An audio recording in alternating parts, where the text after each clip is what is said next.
الحمد لله رب العالمين والصلاة والسلام عليك يا رسول الله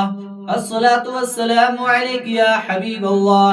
الصلاة والسلام عليك يا نبي الله وعلى آلك وصحابك يا نور الله. محترم سامعین حضرات، حضرت موسیٰ علیہ الصلوۃ والتسلیم کا دور ہے. ایک شخص حضرت موسیٰ علیہ الصلوۃ والتسلیم کے بارگاہ میں حاضر آتا ہے، عرض کرتا ہے: اللہ کے نبی، اے اللہ کے کلیم، اے اللہ کے پیغمبر، میرے رزق میں تنگی ہوا کرتی ہے، مجھے زندگی گزارنے میں مشکلیں پیش آیا کرتی ہے، مجھے زندگی گزارنے میں بہت ہی پریشانیوں کا سامنا کرنا پڑتا ہے. اس لیے آپ اللہ کے نبی ہیں، اللہ کے پیغمبر ہیں، آپ اللہ سے دعا کریں کہ اللہ تبارک و تعالی میرے رزق کو بڑھا دے، میرے رزق میں اضافہ کر دے. اللہ تبارک و تعالی کے بارگاہ میں حضرت موسیٰ علیہ الصلوۃ والتسلیم اپنے ہاتھوں کو دراز کرتے ہیں، اپنے ہاتھوں کو پھیلاتے ہیں، اللہ سے دعا کرتے ہیں: اے رب کائنات،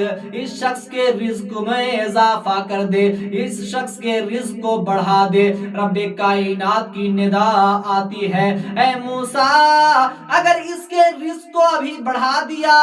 تو جلد انتقال کر جائے گا، اس کی موت بہت ہی جلد واقع ہو جائے گی، اور میں چاہتا ہوں کہ اس کی زندگی لمبی ہو، اس کی زندگی طویل ہو، لیکن اس کی زندگی بہت ہی جلد ختم ہو جائے گی. حضرت موسیٰ علیہ السلام نے یہ بات اس شخص کو بتائے، اور حضرت موسیٰ علیہ السلام نے جب بتایا تو اس شخص نے حضرت موسیٰ علیہ السلام سے پھر سوال کرتا ہے، کہنے لگا: اے اللہ کے نبی، اے اللہ کے رسول، اے اللہ کے کلیم موسیٰ علیہ السلام، میرے حق میں، میرے حصے میں جتنا پوری عمر کا رزق رکھا ہوا ہے، تمام رزق کو میرے حوالے کروا دے، میرے حوالے کرا دے، مجھے ایک بار کی تمام رزق کو دلا دے. حضرت موسیٰ علیہ السلام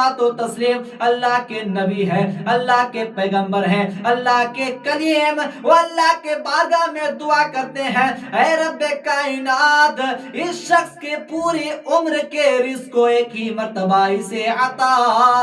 کر دے. محترم سامعین حضرات، حضرت موسیٰ علیہ السلام کی دعا قبول ہو جاتی ہے. رب کائنات پوری عمر کا رزق اس شخص کے حوالے کرتا ہے، اس شخص کو عطا کر دیتا ہے. جب اس شخص نے دیکھا کہ اپنی دولت کا انبار دیکھا، اس شخص نے جب اپنی دولت کا، اپنی رزق کا انبار دیکھا، تو پورے شہر میں یہ اعلان کر دیا: اے لوگو، اے سائلو، اے منگتو، اے بھوکو، آؤ میرے در پہ آ جاؤ، لنگر عام ہے، تم لوگ کھانا کھا لو. اتنا اعلان سننا تھا. وہ لوگ جو سائل ہوتے ہیں، جو منگتے ہوتے ہیں، جو بھوکے پیاسے ہوتے ہیں، اس شخص کے بارگاہ میں آتے ہیں اور اس کے رزق میں جو بھی اس کے رزق سے تمام لوگ بانٹ کر کھا لیا کرتے ہیں. حضرت موسیٰ علیہ السلام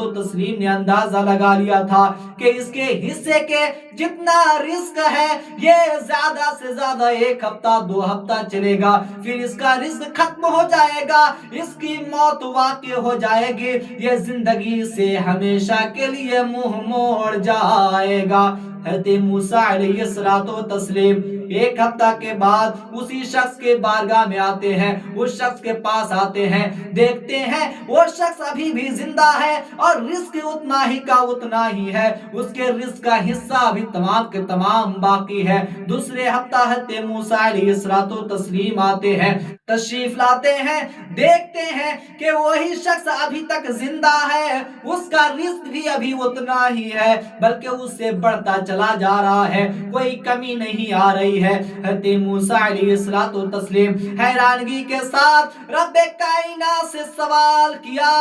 اے رب کائنات، یہ فلسفہ ہمیں پتہ نہیں چل رہا ہے، یہ فلسفہ ہمیں معلوم نہیں، آخر وجہ کیا ہے؟ تو نے تو کہا تھا کہ اس کا جتنا رزق ہے اگر اسے دے دیا جائے تو بہت ہی جلد اس کی موت واقع ہو جائے گی، لیکن نہ تو اس کا رزق ختم ہوا ہے اور نہ نہیں اس کی زندگی ختم ہوئی ہے، اس کی زندگی بھی باقی ہے اور اس کی دولت، اس کا رزق بھی باقی ہے۔ اتنا سننا تھا، رب کائنات نے ندا کیا، اے موسیٰ علیہ السلام، اے میرے پیغمبر، اے میرے کلیم سن لو، ارے جہاں پر میرا یہ فیصلہ تھا کہ اس کے رزق دینے کے بعد اس کی موت واقع ہو جائے گی، میرا قانون ہے، میرا ضابطہ ہے، میرا یہ قانون ہے کہ اگر کوئی شخص میری رضا کے لیے اپنے مال کو خرچ کرتا ہے، اپنے مال کو صدقہ کرتا ہے، تو اس کی عمر بھی بڑھا دی جاتی ہے اور اس کا رزق میں اضافہ بھی کر دیا جاتا ہے۔ محترم سامعین حضرات، کہنے کا مطلب یہ ہے کہ حضرت موسیٰ علیہ السلام نے جو حیرانگی کے ساتھ سوال کیا، رب نے کہا اے موسیٰ، اس نے اپنی تمام عمر کے رزق کو اپنے لوگوں میں صدقہ کیا، غریبوں میں بانٹا، منگتوں کو کھلایا، اس لیے